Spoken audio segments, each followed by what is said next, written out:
সাবেক আইজিপি বেনজির আহমেদের পরিবার প্রায় ৭৫ কোটি টাকার অবৈধ সম্পদ ও তথ্য গোপন করায় তাদের বিরুদ্ধে দুদকের ৪ মামলার অনুমোদন দেওয়া হয়েছে। এর মাধ্যমে সাবেক আইজিপি তার স্ত্রী ও ২ কন্যার বিরুদ্ধে এসব মামলা করতে আর কোনো বাধা থাকল না। রবিবার বিকেলে দুর্নীতি দমন কমিশনে এসব কথা বলেন মহাপরিচালক আক্তার হোসেন। জানান, যে কোনো সময় তাদের বিরুদ্ধে এই মামলা করা হতে পারে। আলোচিত আইজিপি বেনজির আহমেদের ২ কোটি ৬২ লাখ টাকা সম্পদ গোপন ও জ্ঞাত আয়ের বাইরে ৯ কোটি ৪৪ লাখ টাকা সম্পদ পেয়েছে দুদক। মহাপরিচালক আরও জানান, আইজিপির স্ত্রী জিসান মির্জা ৩১ কোটি টাকার অবৈধ সম্পদ ও ১৬ কোটি ২ লাখের বেশি টাকার সম্পদের তথ্য গোপন করেছেন। এছাড়াও বড় মেয়ে ফারহিন রিশতা বিনতে বেনজিরের ৮ কোটি ৭৫ লাখ ও মেঝো মেয়ে তাসিন রাইসা বিনতে বেনজিরের ৫ কোটি ৫৯ লাখ টাকার অবৈধ সম্পদের খোঁজ পেয়েছে দুদক। সাবেক আইজিপি বেনজির আহমেদের অবৈধ সম্পদ ও তথ্য গোপন বিষয়ে আরও বিস্তারিত জানার চেষ্টা করব। আমাদের সাথে বার্তা কক্ষ থেকে যুক্ত হয়েছেন বিশেষ প্রতিনিধি আদিত্য আরাফাত।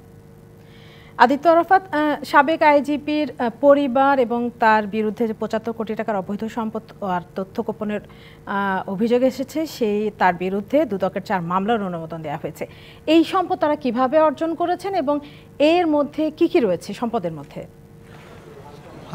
ইশরাত, আপনি জানেন যে সাবেক আইজি পুলিশের প্রধান বেনজির আহমেদের বিরুদ্ধে আজ থেকে ৬ মাস আগে সম্পদের অনুসন্ধান শুরু করেছিল দুর্নীতি দমন কমিশন দুদক। সেই দীর্ঘ অনুসন্ধান শেষে দুর্নীতি দমন কমিশনের যে অনুসন্ধান টিম, সেই অনুসন্ধান টিম কমিশনের কাছে প্রতিবেদন পেশ করেছেন এবং কমিশন এই প্রতিবেদনটি যাচাই বাছাই শেষ করে ৪ জনের আবেদনের প্রেক্ষিতে যে অনুসন্ধান দল বেনজির আহমেদ এবং তার পরিবারের সম্পদের অনুসন্ধান করেছেন, তাদের প্রতিবেদনের সুপারিশের ভিত্তিতে মামলার অনুমোদন দিয়েছেন এবং মোট বেনজির আহমেদ ছাড়াও তার স্ত্রী জিসান মির্জা এবং তার ২ কন্যার বিরুদ্ধে মামলার অনুমোদন হয়েছে। এখন থেকে যে কোনো সময়ের মধ্যেই এই মামলাটি দায়ের করা হবে। ৪ জনের বিরুদ্ধে আলাদা আলাদা ৪টি মামলা দায়ের করা হবে এবং দুদকের যে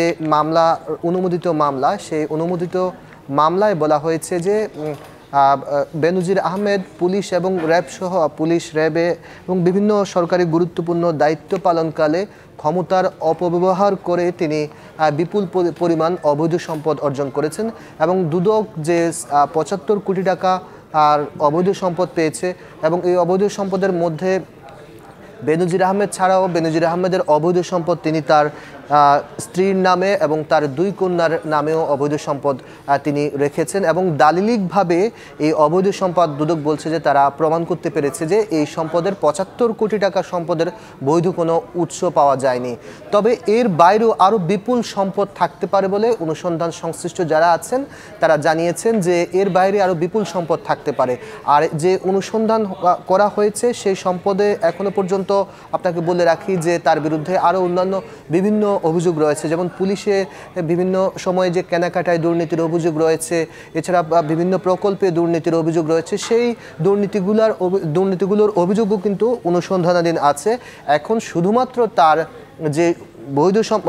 যে সম্পদ রয়েছে, তার যে কি পরিমাণ সম্পদ রয়েছে, সেটি বৈধ সম্পদ কত, অবৈধ সম্পদ কত, দুদক যেটি দালিলিকভাবে প্রমাণ করতে পেরেছে তার ভিত্তিতে দুদক মামলা দায়ের করেছে। ৪টা মামলার জন্য অনুমোদন পেয়েছে। আদিত্য, একটা ব্যাপার যে অর্থ পাচারের অভিযোগও ছিল বেনজির আহমেদের বিরুদ্ধে, এই নিয়ে কোনো তথ্য আছে কিনা আপনার কাছে? এটি আমরা আজকে দুদকের যে মহাপরিচালক আক্তার হোসেনের কাছেও আমরা এই প্রশ্নটি রেখেছিলাম। তারা বলেছেন যে তার বিরুদ্ধে অর্থ পাচারের, মানি লন্ডারিং সহ অর্থ পাচারের যে অভিযোগটি রয়েছে সেই অভিযোগটিও তারা অনুসন্ধান করে দেখছেন এবং এর মধ্যে তারা বিভিন্ন তথ্য উপাত্ত সংগ্রহের জন্য বিভিন্ন দেশেও চিঠি দিয়েছেন এবং বিদেশে তার কি পরিমাণ সম্পদ আছে তার ভিত্তিতে তার বিরুদ্ধে পরবর্তী ব্যবস্থা নেওয়া হবে। দুদকের যে কার্যক্রম সেটি আপনাকে জানিয়ে রাখি, দুদক আসলে শুধুমাত্র অভিযোগের ভিত্তিতে দুদক কোনো ব্যবস্থা নিতে পারে না। দুদকের মামলা এবং তদন্ত কার্যক্রম সম্পূর্ণ আলাদা। দুদক যেটি দালিলিকভাবে প্রমাণ করতে পারে তার ভিত্তিতে তারা আইনি ব্যবস্থা নিতে পারে এবং বিদেশে যেসব তথ্য এর আগে গণমাধ্যমে এসেছে তার বিভিন্ন সম্পদ রয়েছে।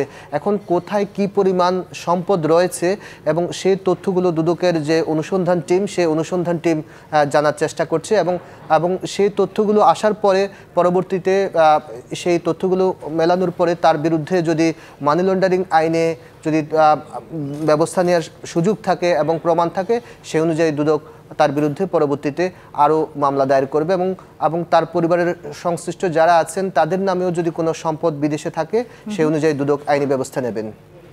জি, অসংখ্য ধন্যবাদ আদিত্য আরাফাত।